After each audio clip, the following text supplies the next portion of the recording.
Takže zdravím vás, priatelia. Pri tomto projekte More Diamonds vám chcem ešte v tejto poslednej časti, tuším štvrtá časť to bude, 1, 2, 3, 4, to bude štvrtá časť, vám vysvetlím ešte zo pár vecí. Prvé si musíte kúpiť hangár. Do toho hangáru si potom kupujete buď radary alebo drony.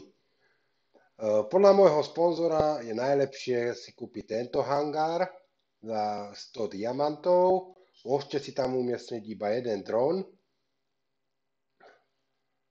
a je to na 31 dní a stojí 100 diamantov. 100 diamantov je 10 eur. Keď si kúpite ten hangár, tak potom do toho hangáru si môžete sem pridať jeden dron.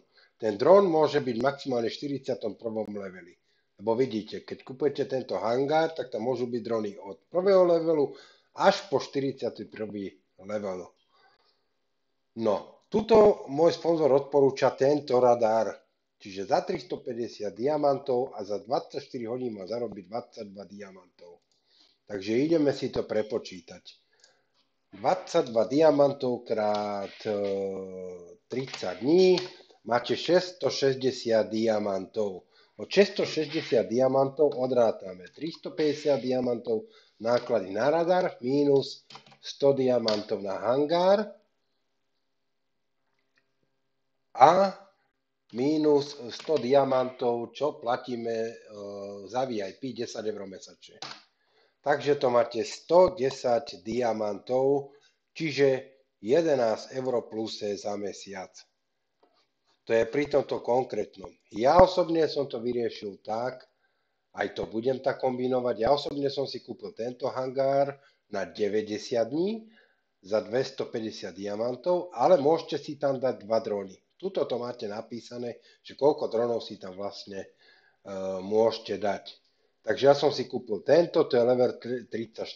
Samozrejme tie hangáry, aj tie drony, treba to každý deň kontrolovať, lebo tuto máte dátum, že dokedy ten daný hangár alebo dron proste funguje, čiže dokedy je prístupný a dá sa kúpiť.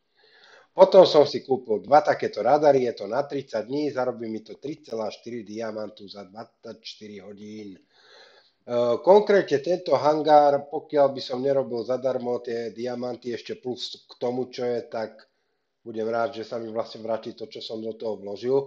Preto si to treba vždy premyslieť, že ktorý hangár si kúpite a samozrejme, ktoré radary si kúpite. Zatiaľ sa najviac oplatí tento radar, ale treba si to vždy prepočítať, ako hovorím.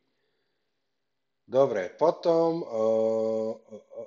čo som vám chcel ešte ukázať, tak vidíte, v tomto hangáre máte vlastne 2 radary. To som vám už hovoril. A tuto vám ide vždy časový limit 24 hodín a za jeden máte 3,4 diamantu.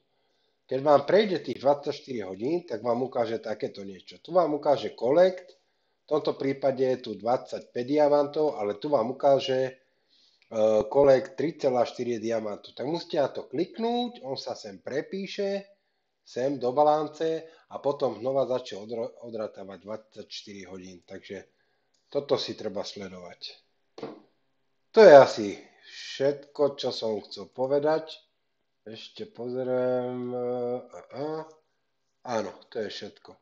To je všetko, čo som chcel povedať. Ja tuto momentálne mám 2, takže a ste to tam niekde videli. Tu je. Mám tu 2 radary, takže treba si to len prepočítať. A najbližšie, keď budem samozrejme vyberať, tak vám to ukážem, pretože vklad už som vám ukázal. A výber vám potom ukážem v ďalšom videu, poviem príklad o mesiac, keď budem vyberať. Budem rád, keď mi dáte samozrejme like na toto video, keď kliknete na odber. Majte sa pekne, prajem krásne zárobky.